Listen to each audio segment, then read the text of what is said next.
अल्लाह अहकमुल हाकिमीन के लिए दुरूद व सलाम सय्यदुल अंबिया जनाब मोहम्मद रसूलुल्लाह सल्लल्लाहु अलैहि वसल्लम की ज़ात गिरामी पर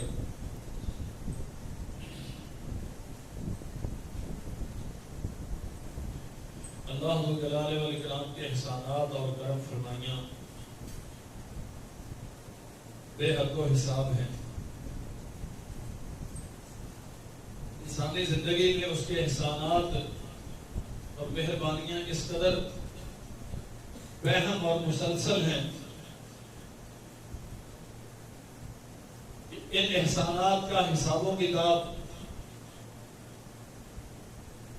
तखमीना और गिनती और शुमार ये बनी नौ इंसान के बस की बात नहीं है। रूए जमीन पर अभी तक कोई ऐसा कैलकुलेटर इजाद नहीं हुआ और इंसानी दिमागों में सबको भी जमा कर लिया जाए तो ऐसी सलाहियत नहीं है कि अल्लाह ज़ुल जलाल वल इकराम के एहसानात और नेमतों को कोई बंदा शुमार कर सके। सच ये है अल्लाह अहकमुल हाकिमीन की अता करना हर नेमत गिरा कदर बेमिसाल इंतहा किस्म की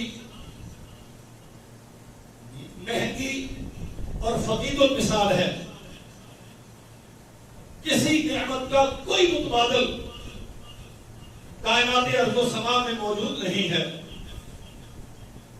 इन बेशुमार नेमतों में एक नेमत आजादी की नेमत है। आजादी के बरक्स गुलामी। मैं बतौर खास माह अगस्त की मुनासबत से चंद बातें अब आपकी खिदमत में अर्ज करना चाहूंगा। आजादी के बिलमुकाबिल है गुलामी। इंसानियत की तस्लीम की इंतहा गुलामी की जिंदगी। तफसीलात पे जाए तो किताबों से दफ्तर भरे पड़े हैं। ना आप अपनी मर्जी से हरकत कर सके, ना आप अपनी मर्जी से अल्लाह वल जलाल वल इकराम के सामने सरमसजूद हो सके, ना आप अपनी मर्जी से रोजगार के जराए इख्तियार कर सके। जहां आपकी जान को भी खतरा, माल को भी खतरा, और सबसे गिराम आया नेमत आपकी इज्जत और आपके ईमान को भी खतरा। और ये सारे खतरात आज उन खित्तों में बदरजा अदम मौजूद हैं जहां जहां कलमा गो आजादी से महरूम है। गजा और फलस्तीन की कैफियत हम में से किसी से ढकी छुपी नहीं है। खुद हिंदुस्तान जिसके रोड अच्छे देखकर, जिसके बॉलीवुड की चकाचौंध देखकर मुसलमानों वाले नाम रखने वाले चंद लोग उनकी हैरानकुन लाइफस्टाइल देखकर, जिंदगी देखकर हमारा बेचारा सोशल मीडिया का मारा हुआ नौजवान आज परेशान होता है। क्या मिला है पाकिस्तान बनाने से, वो हमसे बेहतर है। बेहतरी का मयार, किसी का गेटअप, स्क्रीन पे नजर आने वाला मयार जिंदगी, दुनिया को दिखाई देने वाला उनका लाइफस्टाइल, ये बेहतरी या कमतरी का मयार नहीं हुआ करते। आप किसी भी हिंदुस्तानी मुसलमान से पूछ के देखें, क्या अर्ज़े हिंद पर इस वक्त 21वीं सदी ईस्वी में, जहां सारी दुनिया इल्ला पर रहीमल्लाह लिबरलिज्म के दावे बुलंद कर रही है, जहां सब मजहब से जान छुड़ाने की बातें कर रहे हैं, साइंसी तरक्की के औजे कमाल के जमाने में, क्या किसी हिंदुस्तानी मुसलमान का ईमान और उसकी इज्जत और आबरू महफूज है? क्या हिंदुस्तान में सदियों से तामीर करदा आपकी मस्जिदें गिरने से महफूज है? क्या सरजमीने हिंद पर आपको अपने मजहबी शिआर जानवर ज़िबह करने की इजाजत है? पहले तो कुर्बानी के मौके पर सिर्फ गाय के ज़िबह पर झगड़े होते थे, अब तो बाकायदा हिंदुओं में तहरीकें मौजूद हैं, किसी भी किस्म के जानवर को ज़िबह करने पर वो एजुकेशन खड़ी करते हैं और इसे जानवरों के बुनियादी हकूक की खिलाफवर्जी करार देते हैं। क्या आपको वहां सजदा करने की खुलेआम इजाजत है? क्या मुसलमान की बहू बेटियां हिंदुस्तान में उनके अंचल वैसे ही महफूज हैं जैसे पाकिस्तान में? पाकिस्तान में अगर अमनो अमान है तो ये हमारी बेतदबीरी और कमजोरी का नतीजा है। किसी खैर की तरफ से हम पे कोई प्रेशर नहीं है। हिंदुस्तान में अगर मुसलमान गैर महफूज है तो ये इस्लाम के जुर्म की वजह से है। आपको वो मुजरम करार देते हैं आपके कलमा तौहीद ला इलाहा इल्लल्लाह मुहम्मदुर रसूलुल्लाह की वजह से। सो मेरे अजीज भाइयों, आजादी अल्लाह जुल जलाल वल इकराम के बहुत बड़े एहसानात में से एक एहसान है। और याद रखना चाहिए, आमतौर पे एक रवायत बयान की जाती है, हुब्बुल वतन मिनल ईमान। ये तो खैर मौजू बात है मोहम्मद रसूलुल्लाह सल्लल्लाहु अलैहि वसल्लम से। इस किस्म की कोई रवायत मनकूल नहीं है सही सनद के साथ। अलबत्ता ये बात याद रखें, नबी रहमत सल्लल्लाहु अलैहि वसल्लम ने अपने वतन के साथ बेइंतहा मोहब्बत की। अपनी सरजमीन से मोहब्बत करना, अपने वतन से मोहब्बत करना, उसे बेहतर बनाने की तदबीर करना, उसकी खैर ख्वाहिश चाहना, उसके लिए खैर और बरकत की दुआएं करना, उसे बेहतर से बेहतरीन करने के लिए किरदार अदा करना, यह मोहम्मद रसूलुल्लाह सल्लल्लाहु अलैहि वसल्लम की सीरत व सुन्नत। जब रात की तारीकी में मक्का से निकले, साफ तौर पे फरमाया, मेरे नजदीक इस सरजमीन से ज्यादा पसंदीदा जमीन हुए जमीन पे और कोई नहीं। लेकिन चूंकि ये लोग मुझे यहां रहने नहीं दे रहे, इसलिए यहां से जाने पर मजबूर। और जब सहाबा इकराम रिज़वानुल्लाह अलैहिम अजमाइन को मदीना मुनव्वरा में देखा कि वो मक्का के फिराक में बीमार पड़ गए,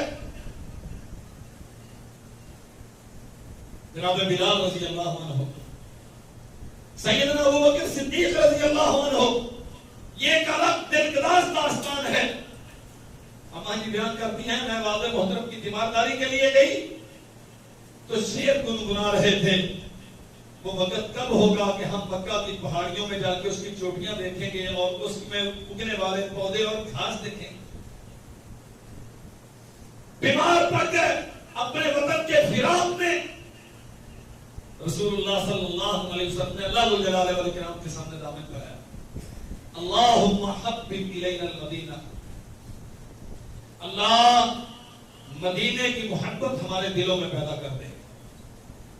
का हुब्बिना मक्का औ अशद्द मिन, जैसे मुहाजिरीन मक्का से मोहब्बत करते हैं, उससे भी डबल मोहब्बत मदीना की इनके दिलों में पैदा कर।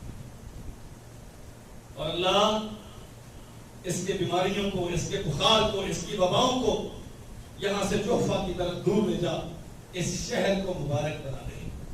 और अल्लाह जुल जलाल वल इकराम ने अपने नबी की दुआ ऐसी कबूल की, आज भी रूए जमीन के हर कोने में बसने वाला मुसलमान दुनिया में सबसे ज्यादा मदीना मुनव्वरा से मोहब्बत करता है। और रहने के एतबार से रूए जमीन पे मदीना से ज्यादा मुबारक जगह और कोई नहीं।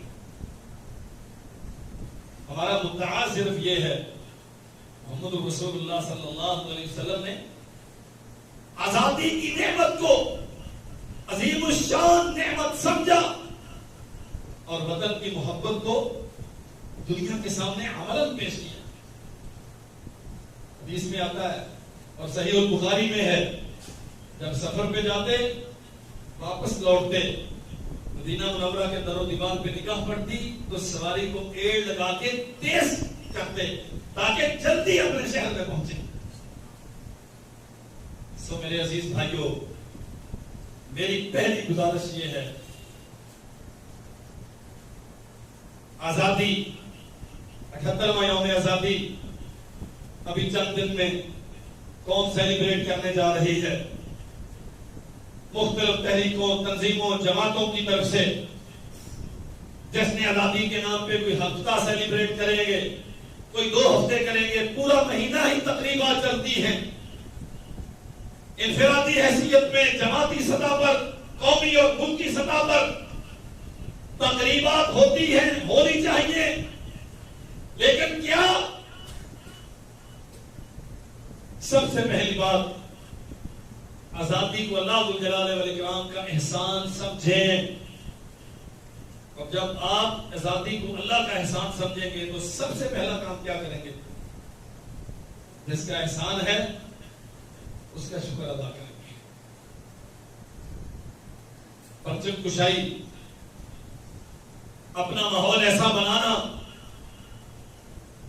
कि 78 साल पहले की दी हुई कुर्बानियां आपकी नस्लें नौ के जहनों में ताजा हो, वो दास्तानें बयान करना, बहादुरी के, शुजाअत के, कुर्बानियों के वो किस्से कहना सब काबिले तहसीन है। अगर इस नीयत से हो कि हमारी आने वाले नस्लें अपने आबा की कुर्बानियों से आगाह हो और उन्हें पता हो कि ये खित्ता जमीन किस कदर भारी कीमत चुका के हमने लिया। मोटरसाइकिलों की सलेंसरें निकाल लें, एक झंडा सर पे बांध लें, एक बाइक पे बांध लें, 2-4 मंडीप पे लगा दें, पूरे शहर को परचमों से दुल्हन बना दें और सारा दिन जुलूस निकालते रहें। मस्जिद के दरवाजे से जुलूस गुजरता है, मस्जिद के अंदर जाने की किसी को तौफीक नहीं होती। सारा दिन बाजे बजते हैं जिसमें अजान की आवाजें भी दब जाती हैं। सारा दिन ताकतें उड़ाई जाती हैं जिसमें फकरा और जरूरतमंदों को नजरअंदाज किया जाता है। अगर ये सब कुछ है तो इसका माना है हम ना आजादी का मफहूम समझे, ना इसकी कदर कीमत से आगाह हो सके। आजादी अल्लाह है, मुझे अहबाब में हुक्म दिया कि इस हवाले से कुछ कहना। ये तो पूरी तारीख है और ये 1-2 खुतबों में बयान की जाने वाली दास्तान नहीं। मुझे 1828 की तहरीक, सैयदैन की तहरीक, अहमद शहीद बरेलवी, शाह इस्माइल शहीद दहलवी, उनके रफका, वो कुद्दूसी सिफत सरजमीने पाको हिंद के बसने वाले जो नीता उलमा, शयूख हदीस, तमस्सुक बिल किताब व सुन्नह के अजीम शान मजहर 1828 में दिल्ली से चले और वल्लाह ताज्जुब होता है, वलीउल्लाही खानदान के हम पल्ला बर्रे सगीर पाको हिंद में उस जमाने में कोई खानदान नहीं था। अर्ज़ हिंद का दूरो अर्ज़ इस खानदान की दीनी खिदमत से वाकिफ सादात थे। आले रसूल के नुमाइंदा होने की हैसियत में इनकी अजमतों का झटका बजता था। लेकिन ये अल्लाह का बंदा इल्म फन में जो इस मेराज पे पहुंचा हुआ था, लिखने वालों ने लिखा है अपने जमाने के सबसे बड़े मुहद्दिस शाह अब्दुल अजीज दहलवी रहमतुल्लाह अलैह, कहा बुलाओ इस्माइल को, चचा थे, आओ इधर। सारा दिन दहली के दरिया पे भागते रहते हो, मशक करते रहते हो, ट्रेनिंग करते रहते हो जिहाद के लिए, सबक सुनाओ। किताब खोली, जहां से खुली वहां से सुनाना शुरू कर दिया। शाह साहब फरमाते हैं यहां तक तो भी पढ़ा ही नहीं। अर्ज करते हैं हुजूर अगर पढ़ो हुमों के मुकाबले में सुनाया नहीं तो आप हुक्म करें। मेरे ख्याल में आप पहुंचे नहीं। पढ़ा और ना पढ़ा बराबर ही याद था। शाह साहब ने जहां से पढ़ाया था जैसा वो याद था, जहां से नहीं पढ़ाया था वैसा ही वो सुना दिया। ये इल्म की हालत थी। और आज भी शाह इस्माइल शहीद रहमतुल्लाह अलैह की किताबें दुनिया के लिए मीनार नूर है। छोटी सी किताब है तक़वियतुल ईमान, हमारे देवबंदी दोस्तों की किताब है अरवाह सलासा, उसमें लिखा 2.5 लाख बंदा एक शहर में तकबीरतुल ईमान पढ़ के मुसलमान हुआ।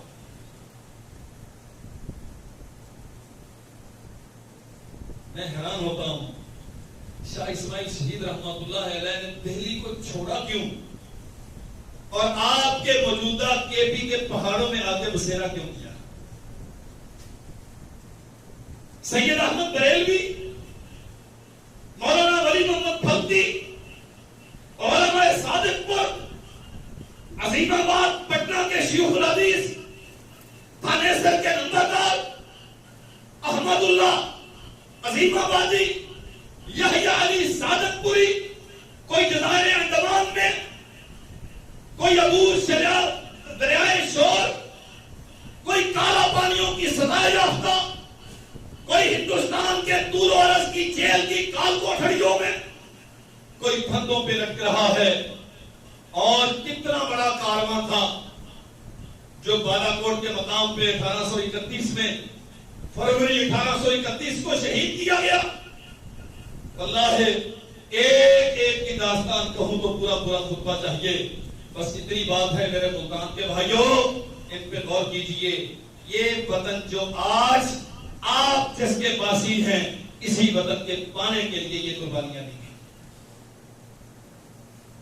लोग तहरीक पाकिस्तान को बयान करते हुए इंसाफ नहीं करते। बस 1916 के वो फुलान कमीशन था, 28 में फिर फुलान कमीशन आ गया, फिर 1930 में इकबाल ने अलग वतन का ख्वाब देख लिया और 1947 में बानी पाकिस्तान ने अलग वतन बना दिया। हम सल्यूट करते हैं तमाम की मेहनतों को, लेकिन इससे पहले 1947 से पहले भी 120 साल की तहरीक है, जिसके कदम कदम पर आपके बड़ों के लाशें हैं और आपके बड़ों की फांसियों में झूलते हुए जिस्म। एक दो दिन का मसला नहीं है, ये 2-4 सालों का मसला नहीं है। जाओ जाके मौलाना अब्दुल हलीम शर्र रहमतुल्लाह अलैह के अफसाने उठा के देखो क्या कहते हैं। 1857 की जंग आजादी देखो, पेशावर से लेकर दिल्ली तक अंग्रेज लिखता है, कहता है कोई एक दरख्त ऐसा नहीं था जहां उलमा के लाशें लटके हुए नजर न आए। और दिल्ली की हालत यह है, अंग्रेज लिखता है, मैं अपनी नहीं कहता, कहता मैं जिस बंगले में ठहरा हुआ था मुझे इंसानी गोश्त के चलने की बू आई।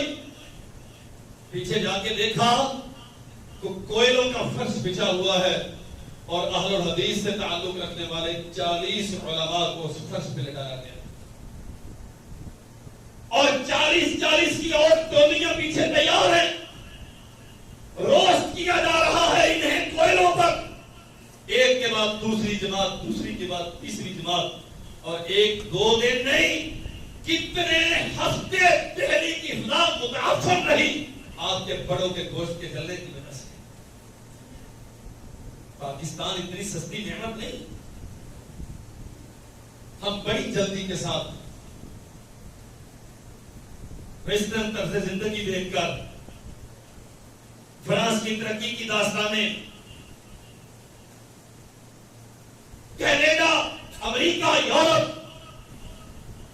बदकिस्मती से हमारे नौजवान की तो जिंदगी की सबसे बड़ी ख्वाहिश यह है कि मां के जेवर बेच दूं, जो बिकता है बेच दूं, बस किसी तरह यूरोप चला जाऊं। मैंने आज सुबह एक ये जो माइग्रेट होते हैं तारकीन वतन, गोजरा के डॉक्टर की दास्तान पढ़ी। मां टुकटुकाती हुई आंसुओं से कह रही है, बेटे तुझे कहा यहां क्या तकलीफ है? डॉक्टर हो, अच्छी भली तेरी प्रैक्टिस चल रही है, हॉस्पिटल तेरा अपना है, कनाडा जाके क्या करोगे?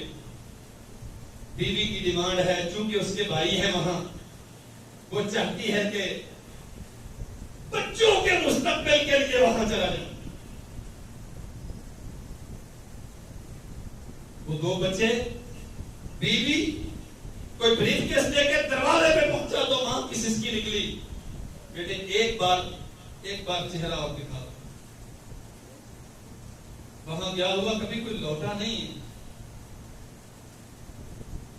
वल्लाह है ये किताब है बकायदा, तो सोशल मीडिया की दास्तान नहीं। अल्लाह अकबर। चला गया, मैं डॉक्टर हूं, ये मेरे डॉक्यूमेंट्स हैं। उन्होंने कहा डॉक्टरी पाकिस्तान से की है, यहां दोबारा इम्तिहान दो। ससुरालियों ने कहा हजरत ये अपार्टमेंट है, किराया आपने खुद पे करना है, अपने बच्चों को यहां रखो, कमा के खिलाओ। ये पाकिस्तान नहीं है कि एक कमाएगा और सारे खाएंगे, अपना कमाओ और अपना खाओ। मुख्तसर सी बात है, गार्ड की नौकरी, पाकिस्तान का डॉक्टर, कनाडा में गार्ड की नौकरी। एक्सीडेंट हो गया, गवर्नमेंट का कोई महकमा उठा के घर लेके आया।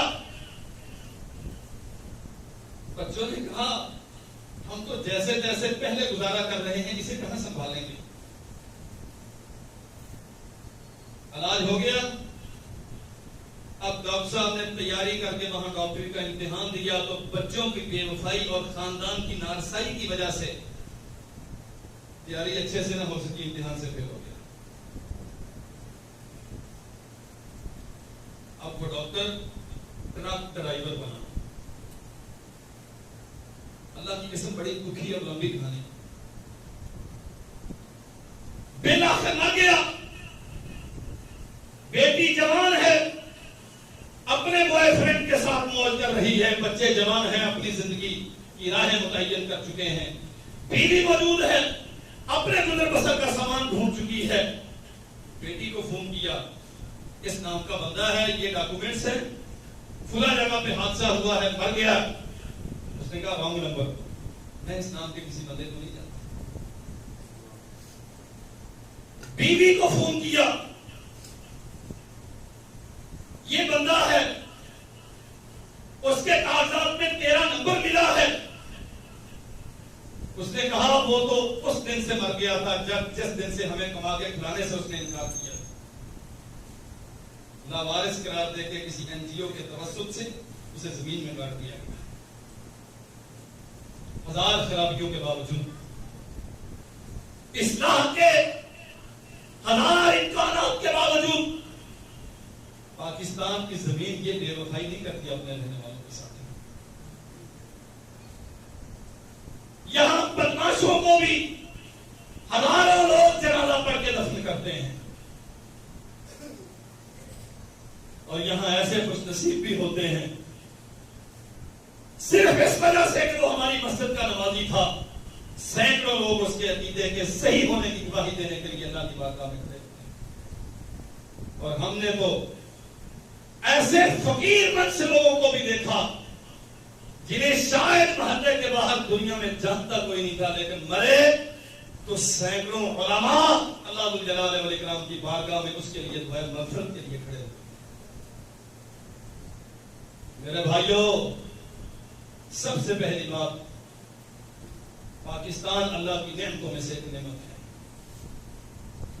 और नेमतों की कदर की जाती है, और कदर करने की पहली शर्त यह है कि नेमत को नेमत समझ के अता करने वाला जो आपका मुहसिन है उसका शुक्र अदा करें। मोहम्मद रसूलुल्लाह सल्लल्लाहु अलैहि वसल्लम मक्का से निकले थे डुबडुबाती हुई आंखों से, निगाहें तक थी, रोते हुए गए थे, और रात की तारीकी में छुप कर निकले थे। मैं दास्तान कहूं तो मस्जिद में सिस्कियों का शोर पैदा हो जाए। क्या आपको याद नहीं है फैरोजपुर और लुधियाना से आने वाले, अंबाला और पटियाला से आने वाले, मेवात और अमृतसर से आने वाले कितनी बहु बेटियों के आंचल नोचे गए, कितने शीरखार बच्चों को सिखों की कृपानों पे उछाला गया, कितने बड़ों को पैराना साली की वजह से रस्तों में छोड़ने पर मजबूर हुई औलाद, और लाशों के कितने अंबार फैलाम के तुम वहां से यहां तक का सफर मुकम्मल कर पाए। रहमत कायनात रात की तरीके में निकले हैं। अल्लाह जुल जलाल वल इकराम ने दिन की रोशनी में वापसी दाखिला अता फरमाया है। और कैफियत क्या है? ढोल नहीं बज रहे, शोर शराबे नहीं हो रहे, अपनी असमतों के फरेरे नहीं लहराए जा रहे। हमारी बदकिस्मती है, हम काम से आरी, अमल से तहीदामा, हरकत से माजूर, सिर्फ बैठ के क्रेडिट लेने वाले लोग। 3 साल पहले की बात है, डीजी खान में थे, एक साहब ने कहा पाकिस्तान हमारे बड़ों ने बनाया, उन्होंने नाम दिया, वो क्या हमारी जमात के बड़ों ने पाकिस्तान बनाया। किसी और ने कहा हमने बनाया। एक और साहब जो सबसे अक्लमंद थे, उन्होंने उस बुजुर्ग का नाम लिया जो पाकिस्तान बनने से 100 साल पहले फौत हो चुके। पाकिस्तान तो उन्होंने बनाया। मैंने बाद में गुस्ताखी की, खाने की टेबल पे मैंने पूछा, हजरत जिन बुजुर्गवार का आपने बानिए पाकिस्तान के नाम के तौर पे नाम लिया है, उनकी रहलत कब हुई और पाकिस्तान की विलादत कब हुई? हम सिर्फ क्रेडिट देने वाले। रहमत कायनात का तरीका और सुन्नत क्या है? सवारी पे बैठे हुए हैं, कोई मुजाहमती कुव्वत मौजूद, कोई रास्ता रोकने वाला मौजूद, अहले मक्का की तरफ से कोई सामना करने की जुर्रत रखने वाला मौजूद नहीं है। हर तरफ से काफिले पूरी शान शौकत के साथ दाखिल हो रहे।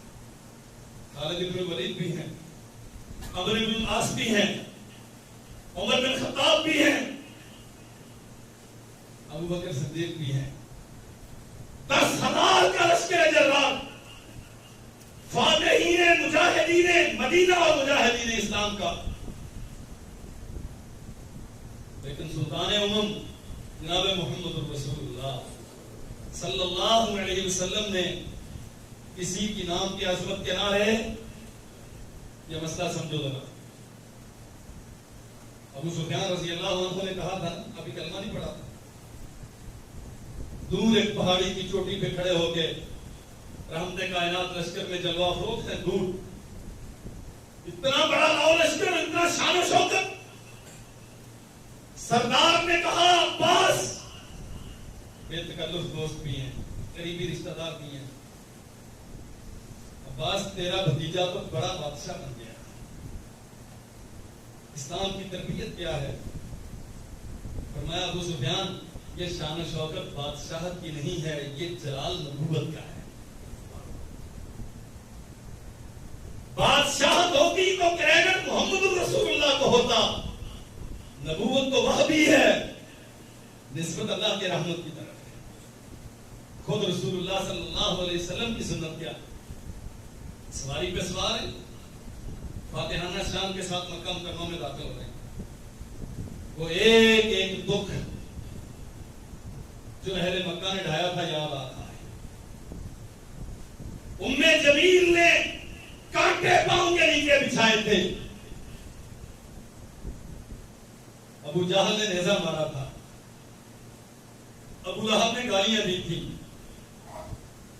इब्न अबी मुईत मलऊन ने ऊंट की गंदगी डाली थी, इकरमा बिन अबी जहल ने फलां सलम किया था, अब्दुल्लाह इब्न खतल ने फलां सलम किया था। सारा पर्दा स्क्रीन पे चल रहा है, लेकिन तशक्कुर के साथ गर्दन झुकी हुई, और इतनी झुकी हुई है, जाओ तारीख और हदीस उठा के देख लो, रहमत कायनात सल्लल्लाहु अलैहि वसल्लम का सर अक़दस ऊंट की कुहान के साथ लग रहा है, और ज़बान पे इकराना है, याद करके जाना। अगर आप वाक़अतन इस वतन की आजादी को अपने लिए नेमत समझते हैं, तो फिर इन नेमतों की कदर का पहला करीना ये अल्हम्दुलिल्लाह सदाका वादा। इस उसने वादा किया था कि वो तुम्हारी छीनी हुई जमीनें तुम्हें देगा। आज उसने अपना वादा पूरा कर दिखाया। मुसलमानों, इतना बड़ा इज्तिमा, 25 करोड़ की पाकिस्तान की आबादी, आधे से ज्यादा वो हैं जो मुहाजिरीन की औलाद हैं। कोई कहां से आया, कोई कहां से आया, कोई कहां से आया। तखाफून अन यतखत्तफकुम अन्नास फआवाकुम, तुम्हारी कैफियत ये थी, रुए जमीन पर सांस लेना भी तुम्हें मुहाल कर दिया गया था। फआवाकुम, अल्लाह जुल जलाल वल इकराम ने तुम्हें यह खित्ता जमीन अता किया। वअय्यदकुम बिनस्रिही, अपनी मदद के साथ तुम्हें मजबूत किया। अब क्या है? अल्हम्दुलिल्लाहिल्लज़ी सदक़ वअदा। बनु हाशिम की कामयाबी, बनु अली कामयाब हो गए, वो जिंदाबाद। बनु तैम का क्रेडिट, बनु तैम का परचम सरबुलंद, बनु तमीम वाले, बनु फिकर के नहीं, सदा का वादा। तारीफ उसके लिए जिसने ये अजमतें अता की। नसर अब्दा,